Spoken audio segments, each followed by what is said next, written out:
Today we hear so much about local food, but what about local water?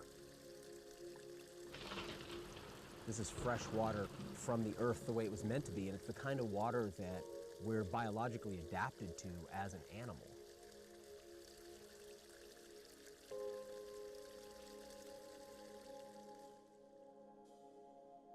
The water from springs is the cleanest water in the world. It's been filtered by the earth itself, so water percolates down through the earth and is filtered by all that earth substrate, and it accumulates in deep aquifers. And when those aquifers are full, that water is brought up to the surface at springs. You know, water is so much more than just H2O molecules. Water, as it's found in nature, is a liquid crystalline matrix of H2O molecules that suspends a variety of beneficial microbes and microalgae, as well as a variety of dissolved solids like mineral ions. And we need all of that. That's what we're adapted to. We're not any more adapted to refined H2O than we are to refined carbohydrates like processed white sugar. One of the issues today with the water that contemporary modern people are drinking is that in the form of tap water, it's, I would say, contaminated with antibiotic substances like chlorine, or contaminated with halides like fluoride, which we know is neurotoxic. And when we talk about bottled waters, one of the main issues that we have there is the contamination of plastics.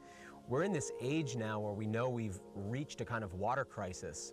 But for most people, that's like an abstraction because they don't actually have connection to the water they drink or where it comes from. So if we really want to talk about protecting our water, it's important that we actually gather our own water, at least have a relationship to the water where we are from. The water from your spring could have been underground for a year or could have been underground for 10,000 years.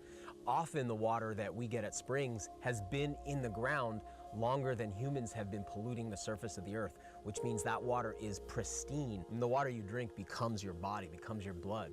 And there's a real satisfaction in knowing that that water in your body is wild water.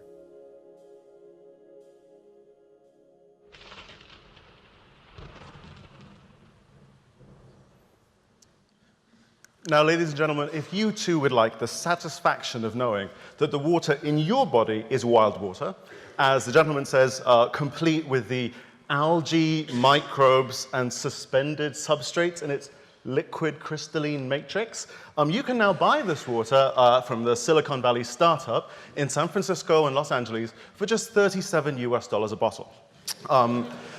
Now, I did a little bit of a calculation. Okay, this stuff is not exactly as convenient as tap water. I mean, you have to order online and someone delivers it to your house. It's a little bit more expensive. I did a calculation. It's 13,000 times more expensive. Not 13,000%, 13,000 times more expensive than tap water. But, you know, at least a lot of people will be getting the satisfaction of knowing and having a relationship with where their water comes from. Now, I showed you that video not to be mean-spirited about the company that produces it, or really disparaging about it in any way. Although, was it me, or was he totally drinking from a puddle in the middle of that? Like, he actually was drinking from a puddle. You can do that for $37 a bottle. I don't do that to be just mean and disparaging. I do it because I think it's a really great communicative tool. It's a really useful way of understanding the cultural attitudes we have towards food in the modern world. It shapes how consumers are buying food. It shapes how pressure groups are affecting change on a global level. It will continually, in fact, probably affect the future of food more than it ever has. And I think that's a fascinating thing because there's this narrative that our food system is somehow broken.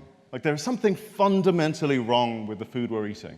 That food in the modern world is actually causing huge problems. It's causing a rise of cancer, it's causing a rise of obesity, it's causing societal breakdown. And the solution to that is very simple. If we could just somehow go back to an idealized past, all of those things would be instantly solved. And this is a very extreme video, but that same narrative, I mean, you can see that in essentially any food writing, in any national newspaper. Any celebrity chef will also talk about that narrative. And what I find problematic about that narrative is that actually, we currently live in a world with the most plentiful, safe, and nutritious and affordable food supply in the history of humanity. And that's thanks to people like you guys in front of me. It's also thanks, I'll give you a little poster child. I know you guys have probably heard about him, but I always talk about him as the most influential man in human history that you've never heard of. You guys know who this is? It's a bad audience, you'll know who he is, right? This is Norman Borlaug. He was a seed breeder, or a crop breeder from the United States. And his breeding in the middle part of the 20th century enabled food production, the increases in food production, to match that of global population. He arguably saved 1 billion lives. Now, it's actually quite difficult to picture 1 billion lives, particularly at the time he was creating it. The world only had 3 billion people, so that's like 1 in 3 people. I like a stat, so I thought I'd calculate how big I'd need to make that picture behind me for each of its pixels to represent a person. And I measured the height of, well, I didn't measure, I looked up the height of this building. I would have to print that picture in photo quality and blast it over the side of this building for each pixel to represent one person he saved. On top of that, this is not only the savings from starvation, it's also the savings from social unrest that would occur. You know, one of the big comments that people will have a lot about Norman Borlaug is that he saved lives in the developing world. When he's saving 1 in 3 lives, that actually affects the whole world, including developed nations. The problem is with this amazing achievement is that it's under threat. And it's under threat for a number of reasons. Firstly, global population continues to increase. It's estimated that it's going to increase to about 10 billion people. So we need to have a 70% increase in food production by 2050 to allow it to reach that. You might think, if you're a maths geek like me, you might be like, hang on a second. It's going to increase to 10 billion people, so that's a lot less than 70%. Why do we need to create 70% more food? It's because not only are more people surviving, those people are now wealthier, and they're able to access the market in terms of food, increasing the total demand. This is a really neat graph I found at persquaremile.com that lists how many planets we would need to be able to feed a global population that lives like various countries. So if you live like an average US citizen, we'd have to have 4.1 planets. One of the problems is not only is demand exponentially increasing, our planet's ability to supply that level of demand is arguably decreasing in many ways. So there are many tricky things with predicting the future, and it's a very big topic that I've been given, which is what should we be eating in the future. The one thing I can say with essentially 100% certainty is that business as usual is not an option. Norman Borlaug was able to create those massive increases, and he was able to do so by basically improving efficiency to up yields. The problem is that increase has kind of tailed off. There's lots of work to make it up. But there are other options we can look at. So when I've tweeted about this previously, the most common response is this. Food waste. We don't need to produce more food because we actually waste so much food. We waste 1/3 of all food that's produced. So we have more than enough food to feed the world. We don't have to create more. And I think a really neat way to look at this is imagining if food waste were a country. If food waste were a country, I've made up a little flag and everything for you guys, all the stuff's around. Food wasteland. It would produce carbon emissions that were only behind that of the United States and China.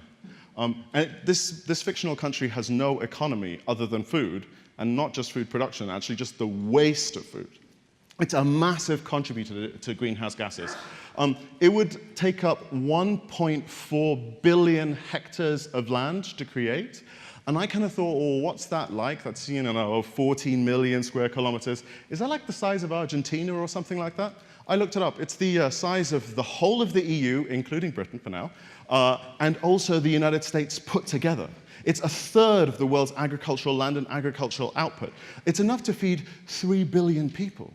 So, there is a relatively strong argument you could make that on this scale, reducing food waste can be to make a huge impact. Now, let's just picture what the citizens of, we know that's GDP, we know it's land area, we know it's carbon emissions. Can we picture what the average citizen of this would be like? Well, let's have a look. You might perhaps think it was big corporations or supermarkets. It's this nice lady over here. You'd never know that she was creating such horrible harm to the world. Actually, the vast majority of food waste is not produced by commerce. And it's not produced in the developing world. It's produced in the developed world, and it doesn't occur previous in the chain. It actually occurs in the homes of people who can afford to waste it in the first place. So like, for example, when my mom, when I was a kid, told me, you need to eat everything on your plate, think about all the starving kids in Africa. She reminded me at Christmas this year that when she told me this one year when I was a kid, and I cried, and I actually put it all in a little envelope and gave it to her to give to Santa so she could send. The argument about that kind of food waste is about as morally, about as intellectually rigorous as my idea of sending it to Santa. The fact that you're not wasting food doesn't necessarily mean that more people in developing countries who in this country who don't have food will have food. We would rely on a perfect market, and markets don't work like that. It could potentially reduce some of the environmental impact, but it's 15 times more food is wasted there. We have this idea, and certainly if you look at popular press, the arguments are the supermarkets are doing it, maybe farmers are doing it, other areas of industry are doing it. I work in television, and I can tell you why people think that. People think of that because that's what they see in documentaries, celebrity, documentary, like foodie, chef kind of shows. And it's because if you work in television, what you want to be able to see, it's a visual medium. You want to be able to see a mountain of food waste. You can't picture that in people's homes. You can picture it on farms. And it's also much easier to blame someone else than it is to take responsibility for your own actions. I can tell you I would sell a lot more books and make a lot more programs if I just told people what they wanted to hear. I'd have a much easier life on Twitter. As what I think is wonderful about politics, or what I think wonderful about science, is that unlike politics and unlike high school, it's accuracy that matters, not popularity. So here's the spectacular thing. There are things you can do for food waste that will make a direct impact. And that's when you look at the developing world, most of that food waste doesn't occur in people's homes. It actually occurs in the production chain. And that's because they don't have as great technology. So if there is a way to improve infrastructure and technology in the production chain in developing countries, there could be a massive impact. There could also be a massive impact on those same technologies even in the UK. So recently, Sheffield Hallam University found that frozen food produced 50% less CO2 emissions in terms of waste in the domestic home versus fresh food. Have you noticed that frozen food aisles used to be massive, and now they've all but evaporated? It's arguably from this pressure that food has to be fresh. It can't be processed, it can't be frozen, it needs to look like the food of the past. Ironically, many of these solutions are industrial solutions, they're not turning to the past. Industry loves efficiency. It's part of the reason why so much food waste occurs in the home, because we can't have a cyclical economy in the same way that industry can on a larger scale. Okay, so apart from reducing food waste, there's also a potential idea, and this is going to get me in trouble with you guys. Don't throw any tomatoes at me, because that's food waste. With a whole bunch of people who might work in livestock farming, one of the key ways to reduce our impact is by reducing demand on the least efficient methods of food production. And one of those, in general, on balance, broad brushstrokes, is animal products. So let's look at the stats, so you don't have to take my word for it. So 70% of the world's agricultural land is taken up by animal farming. I have an asterisk there. It's a very big asterisk. The reason for that asterisk is, admittedly, a lot of that land can't be used for anything else and is really low productivity. So if you're looking at like the Russian steppe, for example, or the highland areas or deserts, the only thing you can produce there is animal feed. So there is a slight skew to that figure. But still, half of all water in the US is used entirely just for meat, not even for other products, not even for other animal products like dairy or eggs. There's a risk of new diseases, particularly as we get more intensive, and as you need to produce more food with less, things will be getting more intensive. There's a risk of new diseases from a number of factors. By just putting animals closer together, diseases can spread quickly. By putting in more proximity to humans, there's more potential for diseases to jump the species barrier. By becoming more intensive, there could be an increased use in antibiotics, and the risk of antibiotic-resistant strains is increasingly a problem. When I talk about this, I've called it meat and 3 veg, because I'd just like to stress, I'm not telling people that we need to sell less meat or necessarily even produce less meat or harm your business in any way. I'm just suggesting that on a global level, the amount of meat that makes up as a proportion of our diet does need to decrease. The amount of meat that we're eating today, I think, will be considered in the future a weird historical quirk, an anomaly. And it's not because, like, I don't like eating meat. You know, like, there's a spare tire here, which is pretty much a whole turkey from Christmas.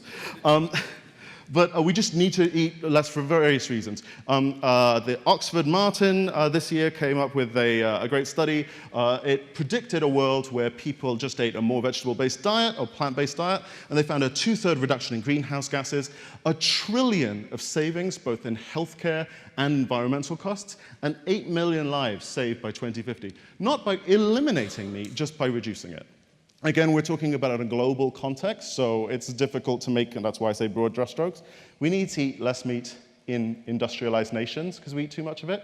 In other countries, people do need to eat more protein. So there's still a way to increase sales just by selling to other people. So there's efficiency food swaps, and I'll give you an example. So I often come across this stuff on social media where people will actively ask the question.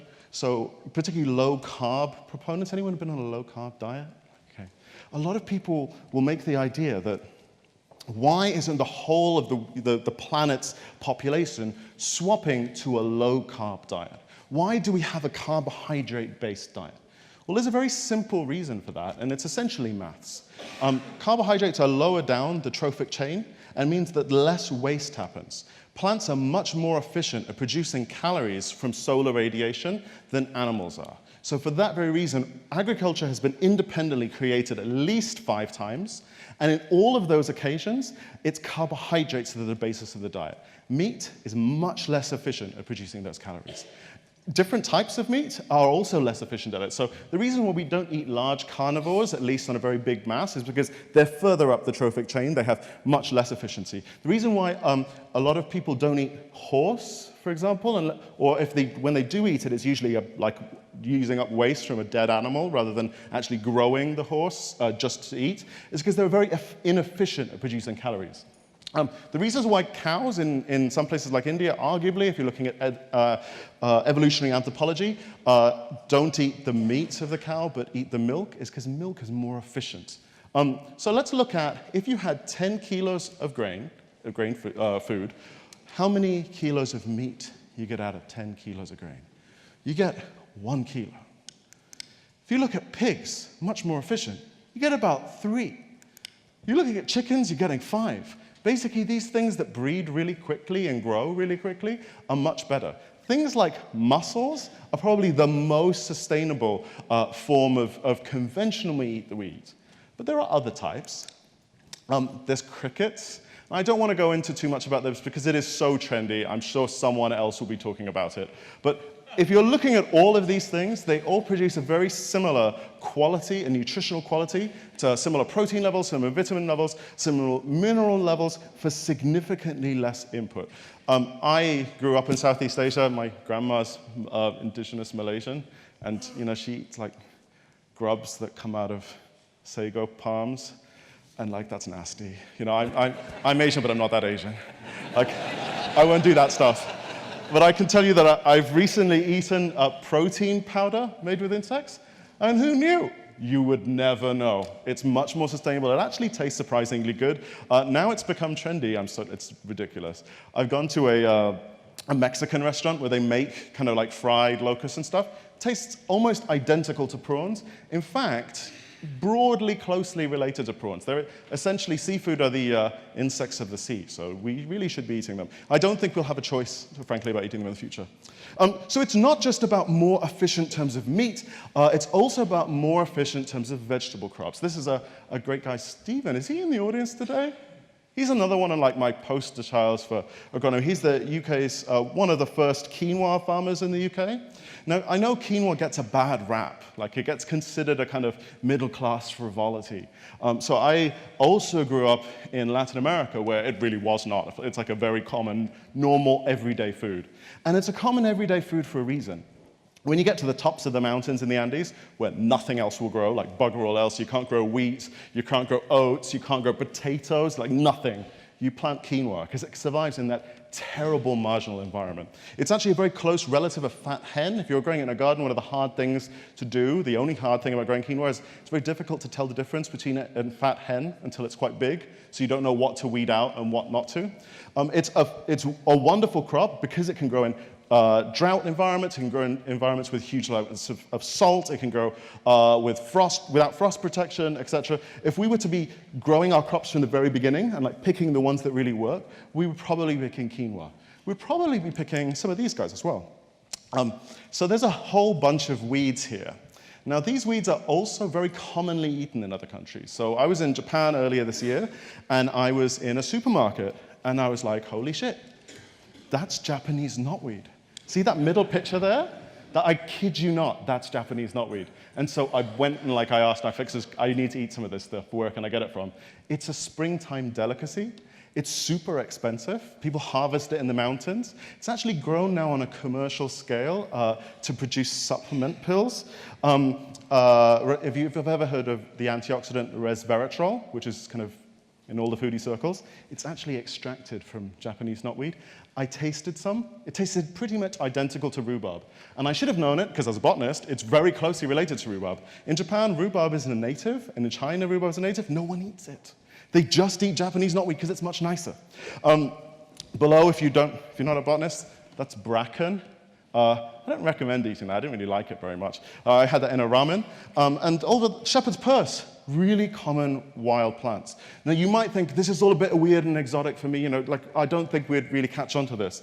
There's a UK example of a common weed apart from quinoa that is also a high-value crop, and that's rocket.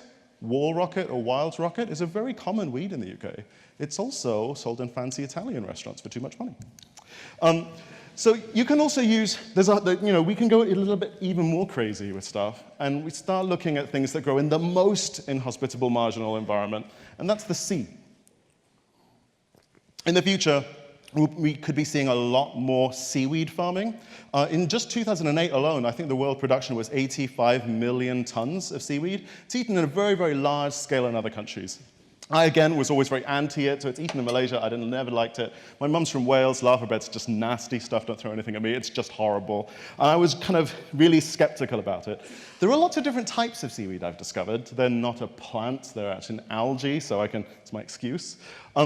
Pepper dulse. If you've ever eaten pepper dulse, it has so much umami in it, which is, in fact, MSG was first derived from kelp by a Japanese scientist, naturally occurring. There's so much umami, that MSG-like flavor that's in it. It tasted like eating smoky bacon crisps. Okay, texture slightly different. Flavor, literally, there's no difference. If you ever have the opportunity to eat it, I'd eat it. Massive yields compared to land. It uses land where nothing else will be growing. It's a really rich mineral source. It grows significantly quicker. And the other thing, it's the only type of farming that actually increases biodiversity, because it grows in places where there's essentially no biodiversity. If you look at the open ocean, not like the coastal habitats, the open ocean, if you talk to an oceanographer, which I'm not, apparently they're like a desert because there's very little shelter for young fish. These farms actually increase biodiversity as they are a haven and habitat for young fish with very little input. And yet surprisingly, actually with both of those things, if you don't want to eat seaweed and you don't want to eat crickets, fair enough, I'm not going to judge you, both of those can go into animal feed as a substitute, a nutrient-rich, much more sustainable form of animal feed. Okay, 2 minutes, I'm going to be quick with this. There's different, it's not only savings and swapping for more efficiencies, there's also new places and methods we can grow stuff. This is a rooftop in Hong Kong, and when I was growing up in Singapore, I went to on a school trip to a farm like this, and even at 8 years old, I thought this is going to be the most expensive bloody lettuce you could ever possibly grow on the top of a skyscraper with all that technology. But with certain crops, like mushrooms and herbs and leafy greens, which are high value, they can be grown in places which, like disused tube tunnels, and growing things in a much more sustainable way. Okay, getting on to the end of it, my final one is, it's very difficult to predict the future, as you'd know. It's very difficult when you have something like climate change, because the only thing that we know with climate change is that it's unpredictable. It could get hotter, it could get colder, it could get wetter, it could get drier, it could get both of those two things at the same time. It's even almost impossible to predict food trends, because two opposite things can happen at the same time. Paleo, no carbohydrate, protein diets exist at the same time as vegan, raw food diets, both as major food trends. The same people who are looking for economy in their, convenience in their everyday lives are also the kind of people who might make sourdough bread on the weekend and spend hours making it. Conflicting food trends happen. For that reason, we need to diversify our portfolio. In the last 100 years, there's been a 75% reduction in agrobiodiversity. That's the number of crops we grow. I thought I'd show you 3 crops that are traditional British crops that you may not know that they are. You know what we call a kiwi, a Chinese gooseberry? So in the 1860s, we actually used to grow them in the UK. Notice that is not the kiwi that we know. It's like not brown and fuzzy and doesn't taste horrible. It's sweet and much less acidic and much higher in every phytonutrient. It's also hardy. It's from Siberia. And they taste just like gooseberries, but much sweeter, and they're even at the size of a gooseberry. Queen Victoria's favorite fruit is on the bottom there, the Chilean guava. It was grown in massive plantations. During the Second World War, we basically have this massive reduction in our dietary diversity. We could still grow that in the UK. In fact, the New Zealanders have called it the New Zealand cranberry. They've rebranded it. Tasmanians call it the Tassie berry. It sells for a ridiculous amount of money. These physalis, which we often see on the top of pretentious desserts in fancy hotels and stuff. Mrs. Beaton had a recipe for those. They're called tiparis. They were very widely grown all over the UK. We could still be growing this stuff. In fact, there are 50,000 estimated edible plants on Earth. We only eat about 100 of them, and 3 of them make up 60% of all our calories: wheat, maize, and rice. There is a massive potential to try different things. Okay, final one. Here's what I'm often hearing about. So we import up about 60% of our food in the UK. The time that I heard this the most, in the most vociferous way, was about this time last year during the veg crisis. So I follow all of the health bloggers, I follow all of the celeb chefs, I follow all of those, and not one of them didn't say, there's no such thing as a veg crisis. Why are we importing food at this time of year? The problem is importing food. And that's so fundamentally not true. The problem is climate change. The solution is actually importing food. We actually have this idea that in the past, when we didn't import food, people often bring up the war as a classic example, when we didn't import food and we were so much healthier. We didn't have diabetes, we didn't have obesity, we didn't really have cancer. That's because people on the verge of starvation generally aren't fat. During the war, we were still importing food. That's why we had the Merchant Navy. And when we did all of that, and that's why we had child labor in fields, that's why we had seizure of land just to be transported into things. And even with all of that, we weren't healthier. 70% of pregnant women were severely vitamin C deficient. The problem is that most of those people are no longer alive to tell us about it, and if they are, they don't want to talk about it. We have a very Disneyfied, hazy, rose-tinted idea of the past. We have this idea that seasonality is a bad thing. Seasonality is a wonderful thing. Oh, no, wait. Seasonality is a good thing. It's the opposite. Getting away from seasonality can be a wonderful thing. I admittedly don't buy strawberries at this time of year because they don't taste very good. But the ability to have trade and to import things, the ability to break out of seasons, is what's given us one of the most diverse diets. This time of year, most people in the past would be eating salted meat and about 2 or 3 vegetables. My mum, who grew up on a farm in rural Wales, regularly attests to how horrible that was. It was much worse for our health. We've been relying on imports since Elizabethan times, and it's importing food that has solved a large proportion of our problems. It doesn't mean that importing food is what we only have to do. We can also export food. So, as a very quick one, people say importing food is terrible, as it's terrible for the environment. Well, actually, 6% of food carbon emissions comes from transport. 94% comes from everything else. At this time of year, for example, I'm often hearing it's terrible that we're bringing in apples from the other side of the world. It's really terrible now. If you do the calculation in August, it's much less carbon intensive to bring in apples from somewhere like New Zealand. It actually depends on the time of year. One of the fundamental flaws, I think, with that argument of importing things is a terrible thing, is that it means we also can't export. If local food is fundamentally better in every way, it means that British growers can't export to anyone who might be interested in buying our products at a premium, and a much bigger population, and who actually may value the British brand more. As a final one, this is a pet peeve of mine. We need much more than a Union Jack to convince people to buy a product. So far, when I see a Buy British label, it generally has the following marketing psychology. Oh, look, a Union Jack. Well, I'll buy that then. I think that's fundamentally flawed, because actually most research suggests that only 25% of people in the UK actually find that a motivating factor. And I can tell you what, we have this idea that Asian people, I'm always hearing this particularly, I'm like, oh, I'm the expert on that. Asian people value tea and jam from the UK, and they consider Britain this wonderful brand. I grew up there. I can tell you that that's fundamental.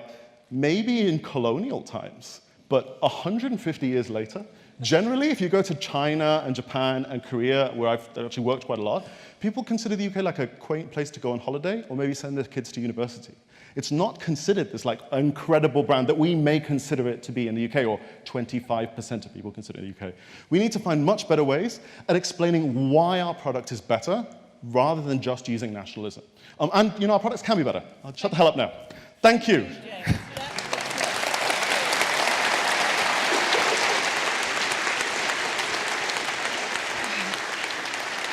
Sorry about that, guys. I prepared a 45-minute talk, and then I realized it was actually only 20 minutes that I had to talk. And actually, James has eaten into the question time, so I'm afraid in order to keep the session on track, we're going to have to move on, and I'm going to hand over to Matt. I just want to say a big thanks to James Wong. You could tweet timely, in line with last night's debate, food for thought. Thank you, James. And I'm going to hand over to Matt now. Great.